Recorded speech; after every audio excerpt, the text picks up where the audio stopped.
ladies and gentlemen? We are back. We are live. It is the Freight Coach Podcast, the top podcast in transportation, coming to you guys every single weekday, 8:30 a.m. Pacific, 10:30 Central, to break down some industry headlines. But most importantly, you guys provide some actual insight into what you can do with all of this information.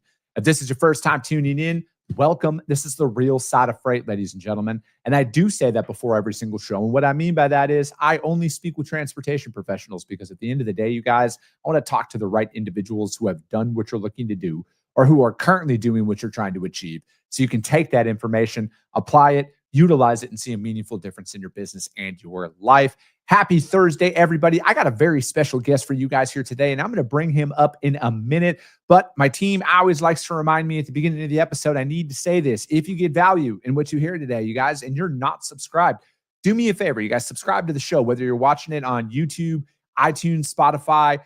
Just do that. Drop that on there. If you're feeling ambitious after this one as well, rank the show on those platforms as well, because if you saw value, your network's going to see value as well. And then also, you guys, our weekly newsletter, it dropped yesterday. I need you to go to thefreightcoach.com to auto register for that, because like I always say, I don't just auto sign people up for it. So if you want to get in on it, drops once a week, every single Wednesday. I just need you to go to thefreightcoach.com though to register for it. But that being said, you guys, like I said, I got a very special guest for you guys here today. Data, analytics, everything, you guys, it's growing in every facet of this industry. And especially when you're looking at equipment out there, your trucks, trailers, and everything else, it all tells a story now. And there's a lot that we can break down. So I have CCR of Fleet Pulse on the show today. So the fortunate son has joined. Let's rock. The fortunate son. Is it the fortunate son, or is it Bad Moon? Great to be here, Chris. Thanks for having me. No, I'm looking forward to it. And I'll try and keep all the CCR references down to a minimum out there. But I've reached that phase in my life now where I'm really digging into dad jokes and everything at this point, because it annoys my son so much at this point. So now I've just kind of become infatuated with making that uncomfortableness that comes with it. That's totally fine. I got kids myself. I make dad jokes all the time. Well, hey, man, I appreciate you taking the time to join me today. So how'd you get your start in the industry, though? Like, what brought you into transportation? You know, it's funny. Transportation is actually my second career, if you will. And I kind of stumbled into it about 10 years ago. And by now I've brokered loads, I've dispatched trucks, I've dropped trailers, I've, booked spot loads, you name it. But it really started with, in my first career, I worked a lot with either shippers or on the industrial side, a lot with OEMs, and was working on a project for an OEM. Started really looking into the business of trucking. So how do trucking companies operate? What drives their P&L? And, this is 10 years ago. Specifically, the booking of freight stood out to me. So actually, how does brokerage work? And back then it was still, you would send in a POD on a fax machine, right? That's how it worked back then. And I felt so inspired by just, applying technology to these problems. So I started a company really focused on digital brokerage, or back then it was called digital freight matching, a company called FreightStar. And we focused on really brokering transportation for equipment. So if you bought a new combine and needed to move it to your farm, you could use FreightStar to do that. So that was my start, and it kind of went from there. That company eventually was acquired, and you can still move your combine with FreightStar. So I encourage folks to check it out. But then personally, I went to Uber Freight as they were really expanding and growing, and had a chance to build a couple of businesses. One of them was a trailer pool program called Powerloop. Oh yeah. So I actually had my hands on trailers, years ago, and believe it or not, I was a Great Dane and a Fleet Pulse customer before I even knew about Fleet Pulse. And that was a great ride and a wild ride, and and that led me eventually then to a point where I came across Fleet Pulse, and it was. We'll talk more about what Fleet Pulse actually is, but in a nutshell, trailer technology that Great Dane had developed in-house. So Great Dane, the big trailer OEM, they had been investing in smart trailers and adding sensors to trailers and so forth. And they got to a point where they wanted to spin it off and really, have FleetPulse stand on its own 2 feet. So that's when I joined, and that's where I am now. So, like, let's start with that, man. What is FleetPulse at the end of the day, right? Like, we're hearing a lot of it, with sensors and a bunch of stuff that's coming out with trailers. So, like, what is FleetPulse, and then how does that really work into the industry here? Yeah, the space we play in is trailer telematics or smart trailers. But what we actually do is we solve trailer operations problems to improve and unlock the profit potential of every trailer. So that's, like, I say that as a nuance, and it may seem as a nuance, but I think what's important, and I hope we get a chance to talk about it today, is, trailer telematics has been there for a while, and it's been about, giving you more data, and it oftentimes meant dots on a map. At the end of the day, that doesn't really solve any problems, so that doesn't it doesn't impact your P&L as a trucking company. So we really focus on, solving these trailer operations problems with data, with analytics, with AI. So what is trailer telematics, though? And like for the modern fleets that are out there, why is this becoming essential? It's a great question, right? And you said becoming essential. If you look at the market, it's not essential yet, or it hasn't hit mainstream yet, and that's actually puzzling to me, right? If you think about it, trailers are a $50,000 asset, and many fleets don't manage these trailers actively. There's no technology on them, and the fleets sometimes don't know where those trailers are. Certainly don't know what state they're in, whether they're roadworthy, they're safe, whether they're loaded, not loaded, and it's almost like running a football team and ignoring the defense, right? It doesn't make any sense to me. So trailer telematics is really about digitizing these trailers. And, this has recently become more and more relevant. If you think about what's happened over the last, I call it 5 years, right? COVID times. Yeah. In COVID, everyone bought trailers. Yep. And freight really shifted towards drop, right? So the trailer all of a sudden became a very strategic asset, but you still had 0 interest rates. So people could just buy trailers, put them on their yard. Trailer to tractor ratio didn't really matter 5 years ago, but that's changed as well, right? The freight market is not where it was a couple of years ago in terms of rates, and interest rates have just gone up. So if you have these assets out there that are not being used, that are not generating revenue, you've got a real problem on your hand, right? So that's one, really definitely the way the industry thinks about trailers and the rise of drop freight. I also want to say the tech has come a long way. Yeah. Like even the hardware, right? Where it was cumbersome to digitize your trailers, and you never wanted to touch your trailers or really install a whole lot. Just an example, right? Here's a little. This is one of our products. It's the size of a hockey puck, and then it can give you the location for a trailer for 10 years, right? Oh, wow. You install that in less than a minute, and your trailer is online, and you never lose a trailer again, right? These things were just not possible years ago.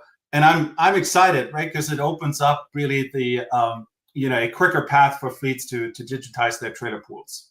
So at what size fleet do you think should have these telematics in it, right? Because like with 90-some% of the industry being small business here, some people, like I know where I stand on this, but I know some people out there might be like, we're not big enough to like require this, right? Like we know where our trailers are.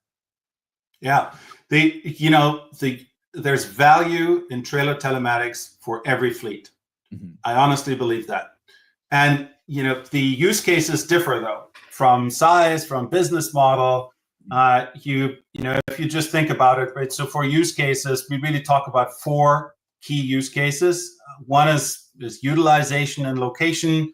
Another one is automation, safety, and security, right? You said for small carriers, if I only have like 1 or 2 trucks and the same number of trailers, you're right. I always know where my trailer is. So probably don't really have that location use case, right, where I need to find my trailer. but there's still plenty of information for safety, for example. And for a small fleet, a roadside call to get your trailer pulled can be extremely costly and can really hit your P&L. Same with security. Any carrier really gets hit with cargo theft, right? That's not limited to the big carriers. So investing in technology to protect your cargo, make sure that you're not targeted, you don't actually get hit with an insurance deductible, I think is key. Yeah. And so again, I think for any fleet, it makes sense. What we do see is, among the larger fleets, so private fleets really invest in trailer telematics for safety. They want to operate the safest equipment. They want to increase uptime. It's one of the key use cases.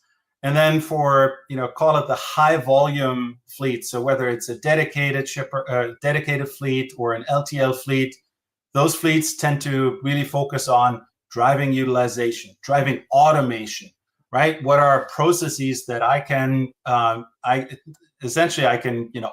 the data capturing, and I can give a few examples as well. So do you think that we're at a point now where people need to start looking at more of the data to increase the life cycle of their businesses? And because I look at it, like a lot of people, when you get into business and when you start something, like your sole thing is I just need to make money because I have all these payments that I'm committed to. I got to make sure that I'm making enough money to pay that. But I feel like in today's day and age, with advancements in technology and everything that's out there, I feel like your every business of every size tells a story through their data. Yeah. And I think as an operator, a lot of us, when we go out on our own for the first time, we were a really good driver, right? Or, you're a really good broker and you're like, I got some good customers here. I want to go out and take a shot on my own here. And it's a big transition to go from operator in your job, in the job that generates the revenue, and then operator of a business where there are actual assets and you need to utilize them you need to utilize that data that every business tells to increase the life cycle of that. So the key to it is to make that data actually simple to use and, very much tied to an ROI or to a business problem that you want to solve, right? Because if you're making this transition from from generating the revenue yourself to managing the business, it's very easy to get inundated with data, right? Completely overwhelmed. And we hear this from fleets of this, by the way, this is not just for the medium-sized carriers. These are the largest carriers as well. They say, we don't actually need more data, but what we do need is we need help, right? Yeah. We need to find these, you talked about, making money or like I always talk about the P&L because the P&L has two sides, right? You got to find these loose ends that you haven't tightened up. And, in today's day with very tight margins for carriers, right? Look at the low-hanging fruit. Look at the parts of your business that you haven't touched. And most times that is trailers, right? It's crazy to me that you're haggling over cents on spot rates, or you're willing to take absolute rock bottom rates. But then when it comes to managing your costs, you've got these assets that you just leave completely unmanaged, and as a result, you just have all these downstream costs. Yeah, and so I'm sorry. Go ahead. Go ahead. No, go ahead. No, by all means, I think you're going to make a good point there. Well, I was just saying the key to it all is no one needs digitization for digitization's sake. No one needs data or more data, right? It's so how can the telematics companies actually really make it easy for fleets to like drive a business result very quickly, solve a problem, solve a process, and that's what we're trying to do. Yeah, I mean, you brought up profit potential earlier, and I'm also thinking of with a lot of businesses out there who may not look to reinvest in new equipment right now because of interest rates and other financial parameters that are out there, where they're looking to increase the life cycle of their Sure. equipment. Right? Maybe they were trading in trailers hypothetically every 5 years. They want to keep them for 8 years now and then go on a new rotation and stuff like that. You see that all the time. Yeah. Yeah. And I look at from a preventative maintenance standpoint, right? Because like my only real frontline experience on the asset side of things, CCR is my dad owned a trucking company, right? He was a driver. I saw him do all of his own maintenance. I was that guy who had to hold the flashlight for my dad. So if you think you can offend me, I used to hold the flashlight for my father while he repaired his truck when I was younger. But with that being said, preventative maintenance is key, right? And it's those little things. And I even see it in my own vehicles at my house, right? Like it's those little preventative things, making sure your oil's changed, everything's greased up, all of that stuff. Are you seeing that? And is that where all of this data should be telling, like, hey, these are the things we need to do to get an extra 2 to 3 years out of this piece of equipment? 100%. You got to take better care of your equipment if you want it to last longer, period. Right? I'll give you 2 data points of how like a digital trailer can really change the game on maintenance and safety. So data point 1, most fleets run on a periodic preventive maintenance interval, right? So bring the trailer in every 6 months, every 12 months. And that's like they pick their sweet spot of like, at what point am I going to catch enough issues so that essentially the maintenance dollars are well spent, but I do prevent the issues. If you have sensors that, for example, tell you the status of the ABS, the status of whether a light is out, and give you real-time alerts on these things, you can stretch your PM intervals without risking additional safety incidents. And that increases your maintenance effectiveness, right? So that's point 1. Point 2, fleets that rigorously deploy telematics on their trailers reduce the out-of-service violations on their trailers by 40%. And that's crazy. That's real money right there, because you pay fines, you pay higher insurance rates, for some shippers, you even drop out of their carrier mix. So these things are important, and you've hit it on the head, right? Especially if you want your trailers to run longer. You're going to put more years on them. You just got to take better care of them, and the cheapest way to do it is actually to install sensors. Mm-hmm. So is that how can you explain that when you're saying like you can save it 40% there through telematics? How is that? Is it so where trailers are so you can schedule preventative maintenance checks if it's out of route or something like that? Yes, you can. So first off, you can detect issues as they happen, and typically, if you look at violations, right? We've done this analysis of fleets that actually get caught in a violation or get cited. Yeah. So how soon does the telematics, or how much in advance does the telematics actually catch whatever is wrong with that trailer that was cited on? And it's of course the answer to this, right? So the trailer will have something wrong with it, and then for days it's still on the road, and that's when you get the inspection, and that's when you get cited. So if a fleet has the technology to get that real-time alert, they can bring the trailer into the shop next time it hits the dock, and make sure that they don't get cited before it happens. But the key is actually to know what's wrong with the trailer, and for that you need telematics. Now I think that's the main point. What we also see in our data is we see issues getting worse, right?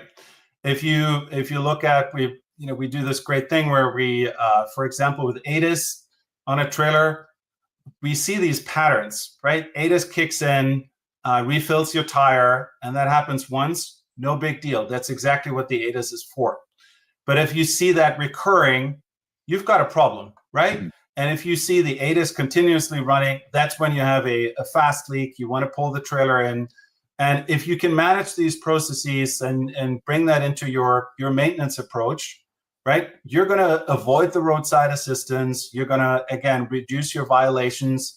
and you make sure that you spend the dollars where the most effective, rather than just peanut buttering it across your entire fleet. Mm-hmm.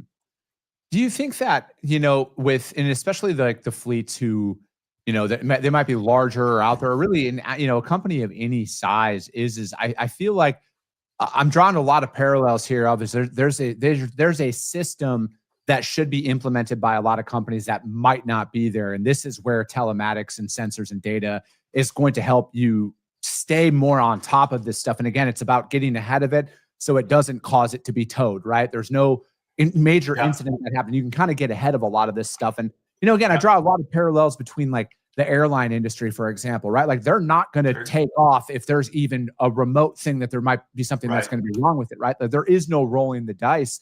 But I feel like with where things are in the industry right now with technology, those exact same things are afforded to us now. It is just making a couple of small investments inside of your equipment, because I look at it as like you might not have the purchasing power out there to get discounts from the OEMs. If you're not going to buy 1,000 trailers, for example, right? But you might want to go in there and buy 3 or 4 at that time. And then you look at it, how do I get these things paid off as soon as possible? How do I keep these things rolling for as long as possible? And it is just these little tweaks like this that you're really describing here, because and I also look at it too, as like if some of the larger fleets that are out there, how many of them have trailers? Like anybody who's driven through any industrial area, any city in this country sees the large logos with 100 trailers at a warehouse. How many of them sit 100%. How many of them 100%. So let's talk about that for a second, right? Because what you're really talking about is dwell time. Yes. And what we see is like dwell time is unmanaged, right? For many carriers, where you have trailers sitting there for like months at a time. You even have, we talked earlier about the shift towards drop freight in general, right? You have trailers that sit there loaded for days and days at a time. And for the carrier, what that means is if you're not managing that stuff, you're missing out on detention that your shipper should be paying you, right? You certainly miss out on being able to pull that trailer to make more money elsewhere with that same trailer, but you're also missing out on revenue dollars.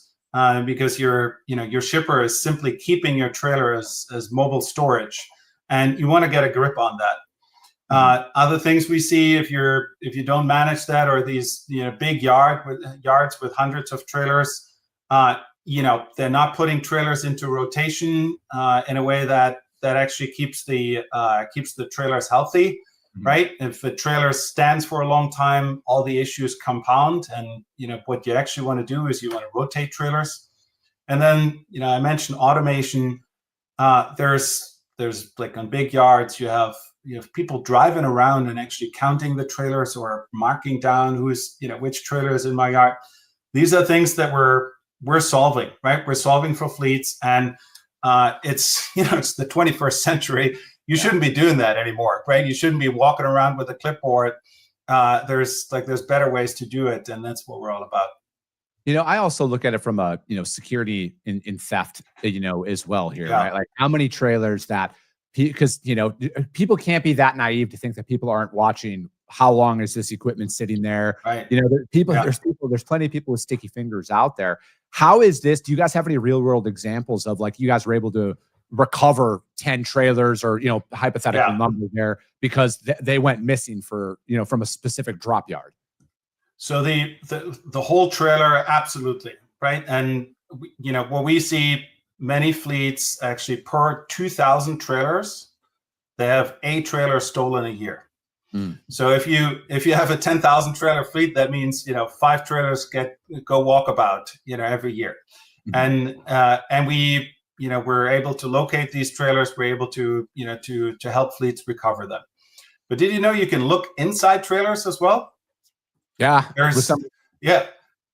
So we deploy technology. It's essentially cameras that keep eyes on the cargo, and we've built a Nest Cam like experience, right, where you look at your trailer, and some of these freight theft patterns or cargo theft patterns. It happens that that trailer that has the TVs on it that's the one that actually gets broken into, or where cargo gets taken off.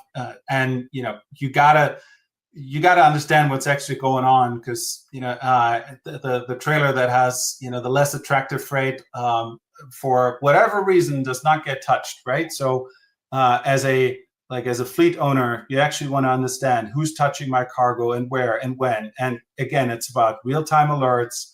It's about recognizing patterns, and then making the right decisions based on that. Yeah, I think a lot of it is, from at least from a cargo theft perspective and everything now, it's very commodity driven. How fast can somebody liquidate it? It's not necessarily the cargo value anymore. It's like, how fast can we get rid of this truckload of cotton swabs or whatever we want to look at? But another thing too is how much damage does your fleet sustain throughout the year that it gets pinned on the driver when it was a loader error. Right. Somebody came in, damaged the sidewall, and then they want to blame you. Again, I understand some people's opinions on cameras and stuff, but if I own a fleet, or when I own a fleet one day, my equipment will have cameras on it, because I want to be able to pin it on whomever is responsible, because I've seen this happen so many times throughout my career. The driver was getting loaded, loader ripped the sidewall of the trailer out, and then they blame the driver. Oh, that was there when it, and then there's no way to prove that you didn't do it. And that's the, I hate that we're here as a society, but at the end of the day, you need to protect your business. You need to protect that investment, because again, if you want to increase the life cycle of your trailer, if you want to haul specific commodities long-term, you cannot have any repair patchwork on the side of your trailer and stuff. You got to keep that integrity of your unit in place at all times. 100%. I love these examples that you bring. And, as a fleet owner, you got to ask yourself, you can make these problems go away for a couple dollars a month, right? Is that worth it? Yeah, absolutely. Of course, right? Save yourself the headaches. And, and again, it's about tying up loose ends in your P&L, right? Where these things, they do add up. And you talked about, claims ratios, or how often do you actually get hit with damages, with claims. These things are manageable, and the trailer is where the cargo is, right? So that's the place to invest, or to digitize, and having that be analog is completely crazy.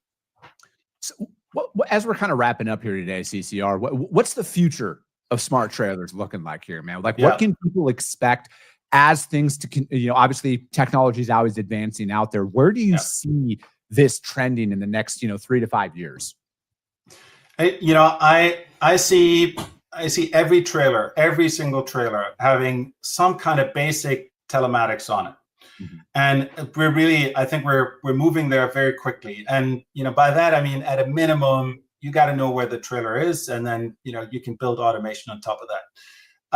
What I also see is the most sophisticated fleets. They really want to leverage technology to solve these problems. So what you're going to see is fleets deploying cameras, fleets deploying like full sensor suites. So where you actually have your all your maintenance data, brakes, lights, tires, whatnot, and I think this is happening right now because of all of the trends and pressures that carriers are under that we've talked about today. I think this is happening rapidly. There is always the question of how do you scale? How do you roll this out? How does a fleet actually start adopting these technologies? And that in the past that's been a holdback. I do want to just briefly talk about fleet pulse, right? Yeah. We partner with OEMs. We make it easy for fleets to simply on a new trailer, simply put fleet pulse on there with a couple of clicks, right? It's one discussion with your trailer sales rep, and then you're all set. For us, that's very important to make it easy for fleets to at least try this technology. And then I've said before, the hardware has gotten easier to deploy. So if you're looking at a larger scale retrofit or so, something that was a huge undertaking in the past, you can actually do these things rather quickly. And we work with fleets that digitize thousands of trailers a month. So it's I think this is this is coming much more quickly than any of us would have thought. So essentially, the best way for people is to go to you guys or on it, or do they go through their OEM or their local truck dealership, whomever they're purchasing their equipment from, and go that route? How does that work? Yeah, both of those are great, great avenues. So we at FleetPulse, we're available 24/7 at sales@fleetpulse.com, and always like to have a conversation with fleets of what are the problems they're trying to solve. And then for OEMs, we partner very closely with Great Dane, phenomenal trailers, right? And those Great Dane reps that selling trailers, they're actually very well versed on telematics nowadays. So carriers can talk to their reps about telematics as well, and then we typically get tagged into the conversation. We work with other OEMs as well, but again, always happy to have the conversation live and really explore together what's hurting your P&L and how might that be solved with telematics. Perfect. CCR, I appreciate your time. Thank you so much for joining me. That's going to be it for today, ladies and gentlemen. If you guys can't find CCR or FleetPulse out there, hit me up. I will gladly put you guys in direct contact with them. But that's going to be it for today, ladies and gentlemen. As always, if you got value in what you heard, subscribe to the show, you guys. And if you're feeling ambitious after this one, rank the show on iTunes and Spotify, because if you saw value, your network's going to see it as well. I appreciate you guys. I love you guys. And we'll be talking to you soon.